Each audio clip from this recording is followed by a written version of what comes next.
How you doing? My name is Norman Oliver. I'm the host of StormandO.net, a new way of watching TV online. I hope that you enjoy the segments that we're going to be showing you, but this first segment is something different. We did a behind-the-scenes look at Mr. Jim Gilliam Sr. Mr. Jim Gilliam Sr. was a Buffalo Soldier.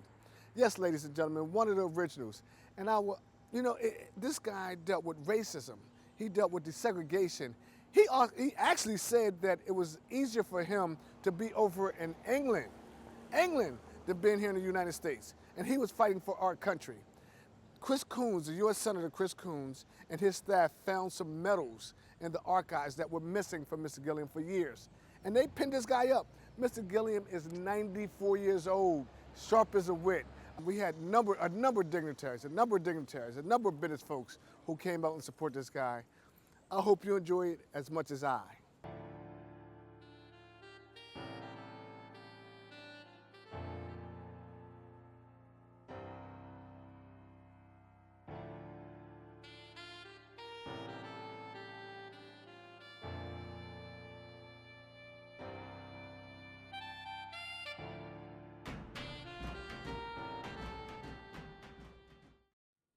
It just gives me an opportunity not to talk about Jim Gilliam, but to talk about the missing soldiers in a lot of wars. And when you talk about the 9th and 10th Cavalry, they're the ones that helped to settle the West. Nobody gives them any credit for that. They're the people who used to protect the mail trains in the West.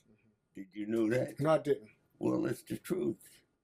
The West wouldn't be settled was it not for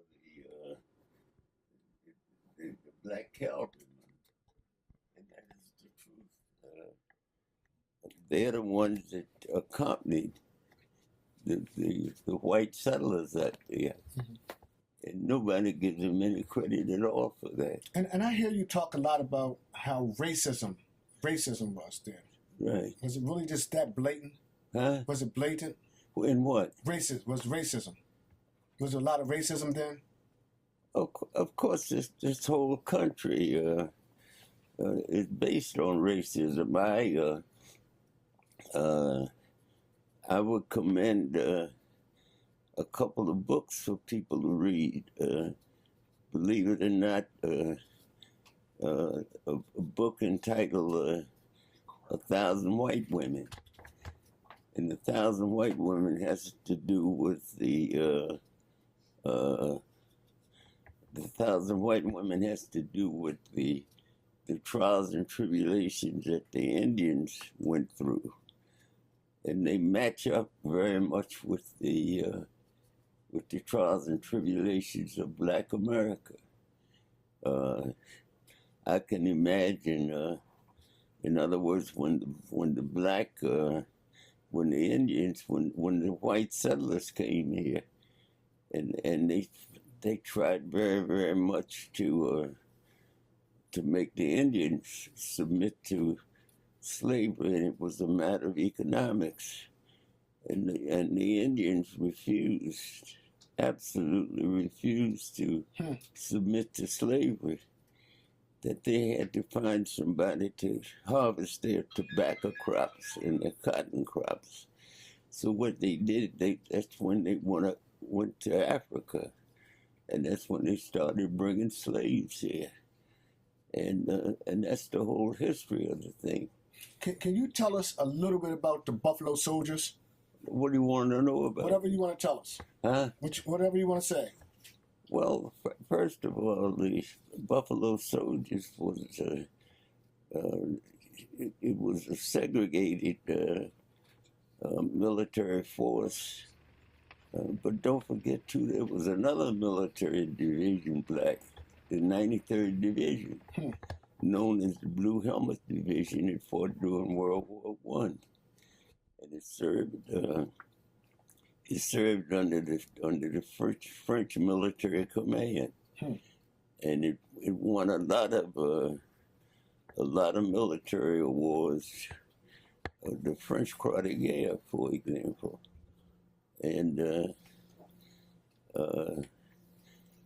I think, I'm not altogether sure about it, but a decision had to be made during World War II, and incidentally, the decision to really bring back and make the military forces bringing black soldiers was actually something that was brought about by the black community, who wanted, number one, to have black military forces or black men involved in the army, which was totally segregated at that time. And if you want to look at the Normandy landings, you don't find a heavy casualty rate, including black soldiers. And the reason for that very simply was because the army was segregated. That's one reason why you don't find a heavy number or a large number of black soldiers involved in the Normandy invasion. Wow, never thought of that. And that's why, because the army was heavily segregated. Hey, thank you, Mr. Gilliam, and you have a beautiful day, and we're going to be following you up throughout your whole ceremony, okay? Well, it's good, but to be very honest with you, what this ceremony means to me is not to suggest a great deal of joy and pleasure about these medals.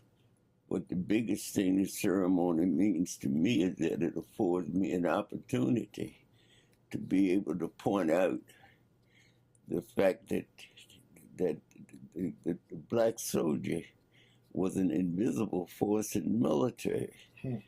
It's not something that I'm going to jump for joy about.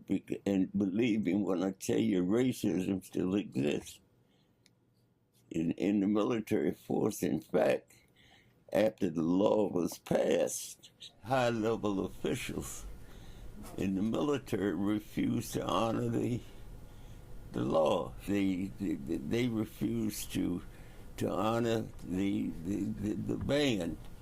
In fact, when I went to Germany for the Korean War, the law banning discrimination in the army was not respected by the high command. In fact, during the Korean War, the former commander of the 92nd Division, a guy by the name of Allman, and Allman, number one, was the guy who commanded the Incheon landing. The Incheon landing, which happened over in the east, and in a way was indirectly responsible for almost the death of 18,000 men. Because number one, he was inefficient and what have you, and the only thing that saved the whole showboat, he was the chief of staff for MacArthur, and the only thing that really saved him was the fact that his sister was married to General Bradley. So they had what we would call the General's Protection Force, but and a lot of people don't know this, but at one time, one of the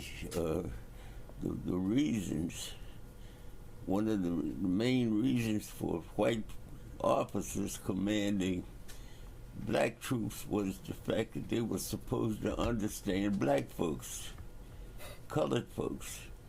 And that was one of the reasons that a lot of people, white officers, were assigned to the 92nd. They came from the South, and the reason for that was they were supposed to understand how black people acted. And that's absolutely the truth. Wow.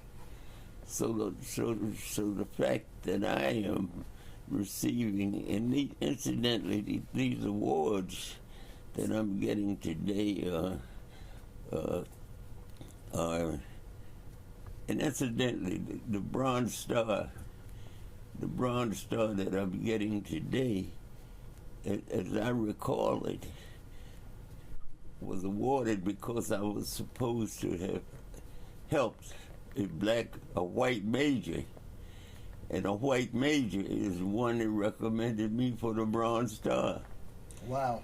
So it wasn't a black officer or a black soldier. Mm-hmm. It was a white officer that I found cringing in a corner, scared to death and didn't know what to do, and he claims I saved his life. Wow. That's pretty big. Huh? That's pretty big. That's right. So it was a little black second lieutenant helping a white officer who recommended me for the Bronze Star. Thank you, Mr. J.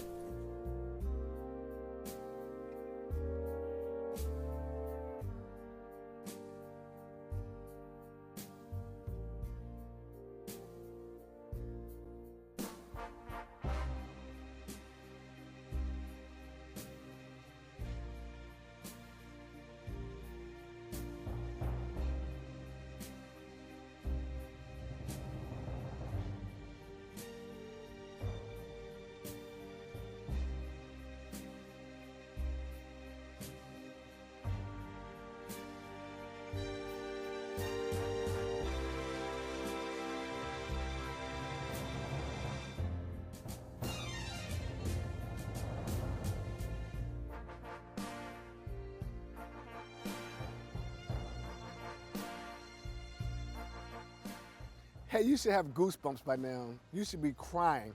I hope you enjoyed that segment as much as I did. I got to tell you, I got filled up doing this show. I got filled up because this guy's 94, and if you heard him say, this is not about me, it's about some injustices that happened then, but they're still happening now. I hope you enjoyed this segment, and I hope you enjoy the segments to come. Keep watching stormando.net. It's a new way, and we're going to bring it to you live and raw. Thank you again.